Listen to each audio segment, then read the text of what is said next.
झारखंड के मुख्यमंत्री हेमंत सोरेन, उन्होंने नरेंद्र मोदी जी को 56 इंच की छाती दिखा दी है। झारखंड के मुख्यमंत्री हेमंत सोरेन, उन्होंने ईडी के नोटिस को, ईडी के सम्मन को नकार दिया है।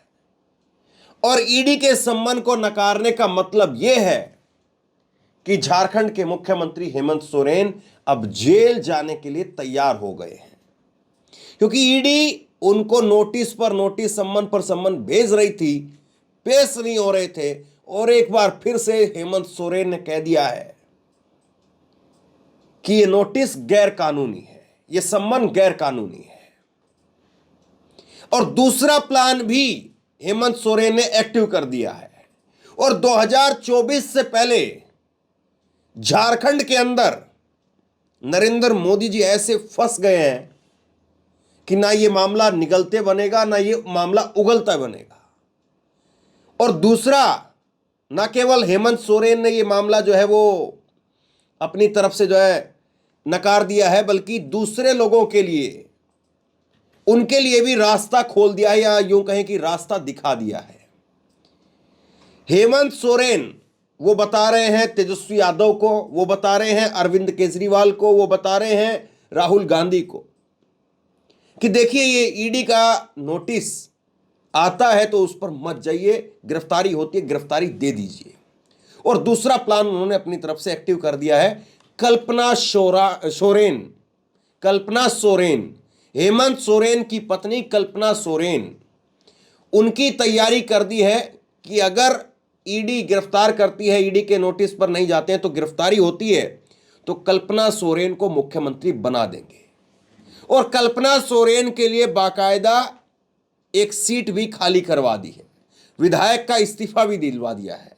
यानी कहीं से भी कोई चांस बीजेपी के लिए वहां पर कम से कम नहीं दिखाई दे रहे हैं। हालांकि राज्यपाल के जरिए बीजेपी कोशिश कर रही है कि अगर इस तरह से कुछ माहौल बने तो कहीं से क्या इस तरह की स्थिति हो सकती है, क्या हम राज्य के अंदर राष्ट्रपति शासन लागू करवा दें।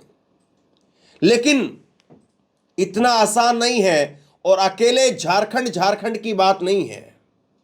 झारखंड की सीटें लोकसभा के अंदर वो झारखंड में भी असर करती हैं, और उसके साथ साथ उतना ही असर वो बिहार में भी है। और बिहार के साथ साथ बंगाल में भी असर रहेगा, और बंगाल के साथ साथ उड़ीसा में भी असर रहेगा।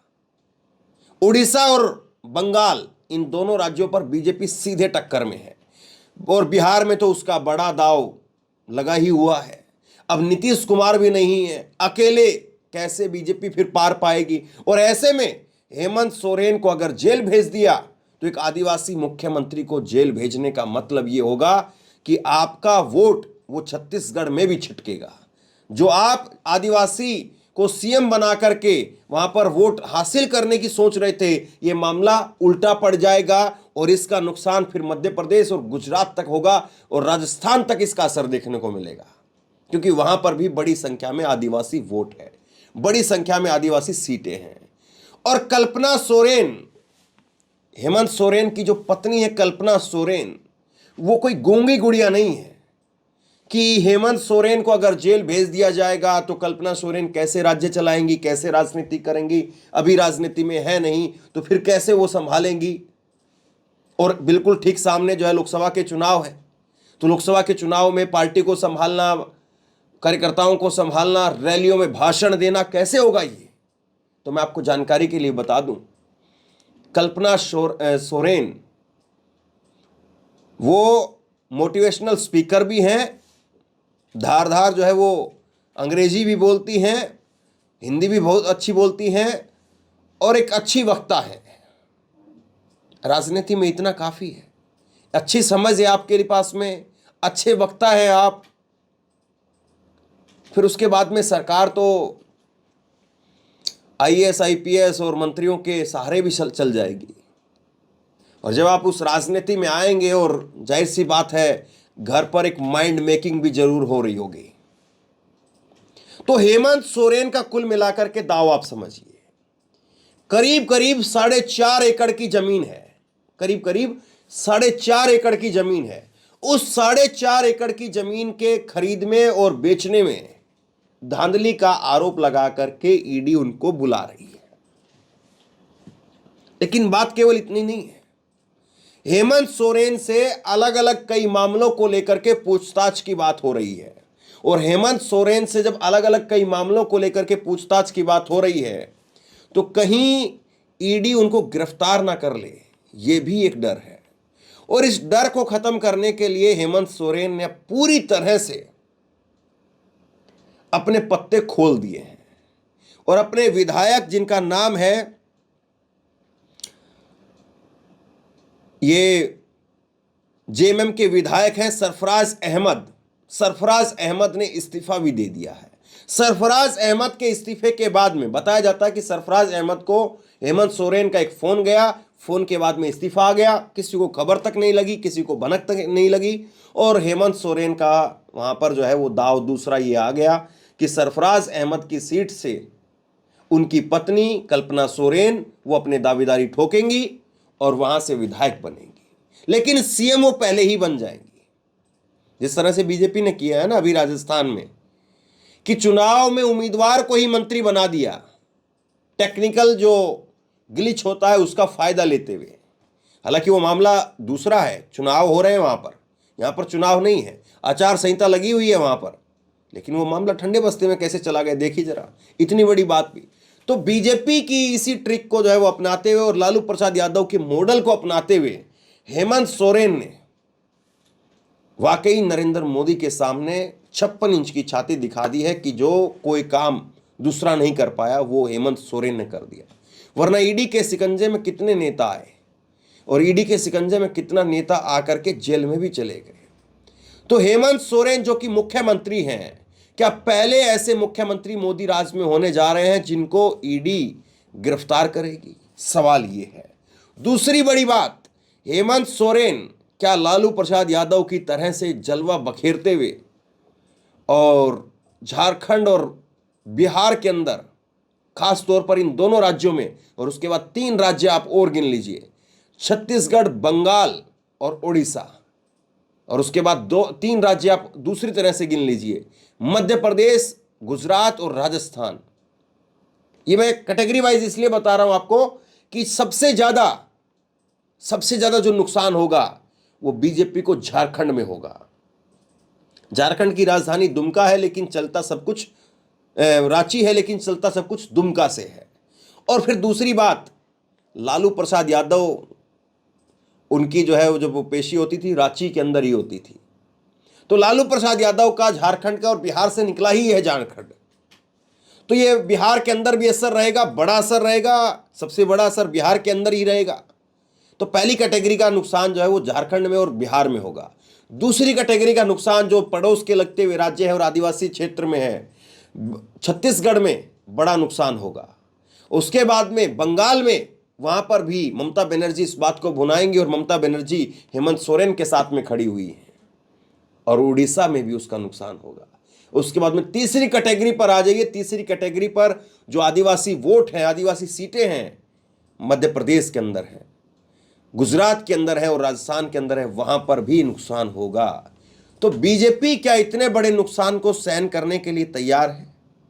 क्या बीजेपी वाकई अब इतनी आगे बढ़ चुकी है कि हेमंत सोरेन की गिरफ्तारी होगी ही होगी? अब कहेंगे मामले दोनों अलग अलग हैं, ईडी सम्मन देकर के बुला रही है और बीजेपी की गिरफ्तारी क्यों करवाएगी? वो सरकारी संस्था है, स्वतंत्र संस्था है, लेकिन देश में क्या परसेप्शन है उसकी जरा बात कीजिए। बिल्कुल आपकी बात सही है, ईडी अपने आप में इंडिपेंडेंट एजेंसी है, लेकिन ईडी क्या बीजेपी के नेताओं को बुलाती है? क्या ईडी के इशारे पर क्या बीजेपी के नेता, वो माफ कीजिए विपक्ष के नेता, वो बीजेपी में शामिल नहीं होते हैं?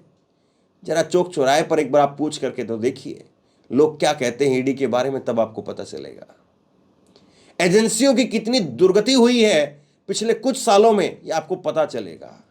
किसी वक्त में सुप्रीम कोर्ट ने कहा था पिंजरे का तोता, कांग्रेस के जमाने में, लेकिन पिंजरे का तोता छोड़ दीजिए, अब तो कुछ और ही लोग आपको बताएंगे जब आप पूछेंगे, क्योंकि वॉशिंग पाउडर वो ऐसे ही काम नहीं कर रहा है। वो वॉशिंग पाउडर किसके सहारे पर काम कर रहा है ये आपको पता होना चाहिए। और दूसरी बड़ी बात यह है कि क्या ये हेमंत सोरेन तो पहला झटका है बीजेपी के लिए? क्योंकि अगर हर किसी ने इस तरह से ईडी के सम्मन पर जाने से मना कर दिया, ईडी के सामने पेश होने से मना कर दिया, तो फिर क्या सारे नेताओं को जेल में डाल दिया जाएगा? सवाल यह है। 2024 का चुनाव ठीक सामने है। हेमंत सोरेन को इससे पहले 5 महीने के अंदर 6 सम्मन दिए जा चुके हैं। 7वां सम्मन अब था, और 7वें सम्मन को भी उन्होंने गैर कानूनी बता दिया है। तो मतलब अब ईडी आगे की कार्रवाई के लिए उनकी तरफ से आजाद हो गई है। अब ईडी की आजादी और ईडी को जो आजाद हेमंत सोरेन ने किया है, ये दोनों चीजें अपने आप में दिलचस्प हैं। लेकिन इसके बाद में अरविंद केजरीवाल को भी 3 सम्मन जा चुके हैं। फिर से बुलावा भेजा गया है अरविंद केजरीवाल को। क्या केजरीवाल पेश होंगे? क्या केजरीवाल भी हेमंत सोरेन की तरह से ऐसे ही जवाब दे देंगे और वो भी जेल जाने के लिए तैयार हो जाएंगे? अरविंद केजरीवाल की पार्टी भी लगातार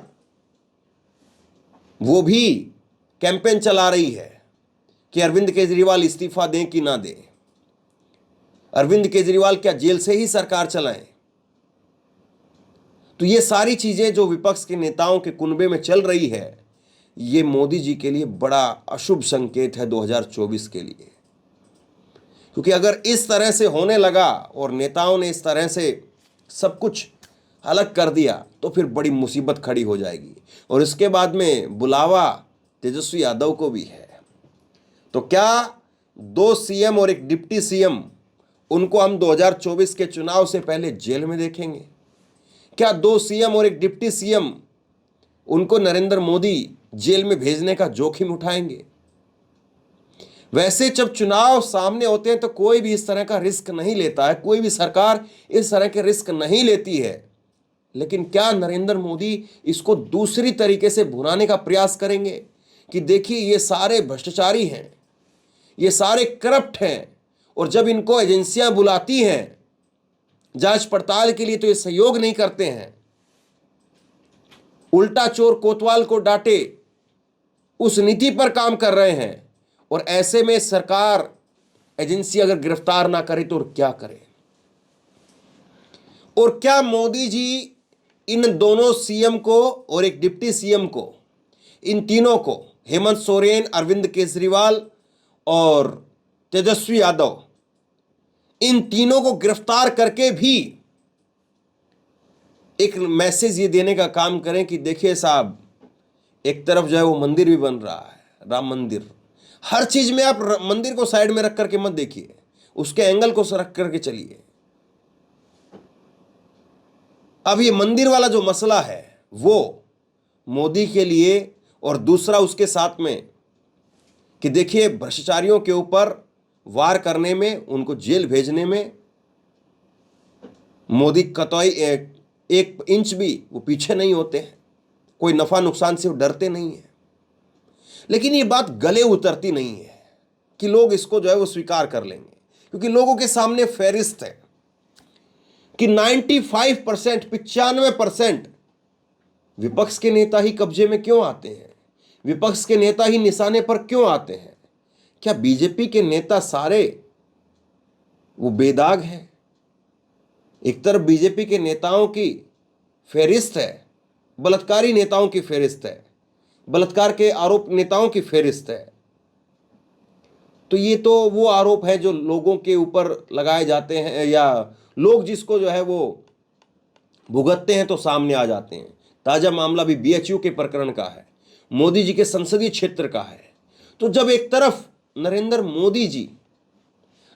मोदी जी उनकी छवि के ऊपर सवाल खड़ा हो गया है, तो लोग कैसे मंदिर की बात को और कैसे मोदी जी की बात को कि भ्रष्टाचारियों के खिलाफ है, इस बात को कैसे गले उतार लेंगे? कैसे वो इस बात को मान लेंगे कि मोदी जिनके बारे में कहते चक्की पीसिंग एंड जिनके बारे में क्या कहा जाता है कि नेचुरली करप्ट पार्टी एनसीपी, उसकी फुल फॉर्म नरेंद्र मोदी जी बताते हैं, लेकिन वहीं पर अजीत पवार को उसी की पार्टी में से खींच लेते हैं। तो ये सारे सवाल हैं, और इन सवालों को विपक्ष कैसे जनता के सामने रखता है, कितनी ताकत से रखता है, कितनी मजबूती से रखता है। और दूसरी बड़ी बात, क्या विपक्ष के इन सवालों पर जनता यकीन भी करेगी? क्या नरेंद्र मोदी से लोग सवाल पूछेंगे? क्या बीजेपी के नेताओं से लोग सवाल पूछेंगे? और दूसरी बड़ी बात इसके बाद में एक और भी देखिए, एक तरफ जो है वो 2024 आसान नहीं मोदी जी के लिए, एक तरफ ये सारा प्रकरण चलेगा और दूसरी तरफ राहुल गांधी की यात्रा चलेगी, झारखंड से होकर के आएगी यात्रा, और इधर दिल्ली में किसान आंदोलन चलेगा। कहां पर जो है वो हवा बचेगी? सोचिए जरा इस बात को। तो बहरहाल बहुत बड़ी खबर है, लोगों तक पहुंचाइए।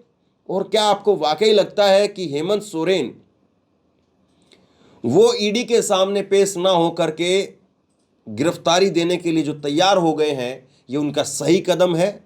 लोगों के दिलो दिमाग से ईडी का डर निकालने का कदम है, या फिर अपने आप को जो है वो जेल भेज करके वो इस मुद्दे को दबा करके लोगों की सहानुभूति हासिल करना चाहते हैं?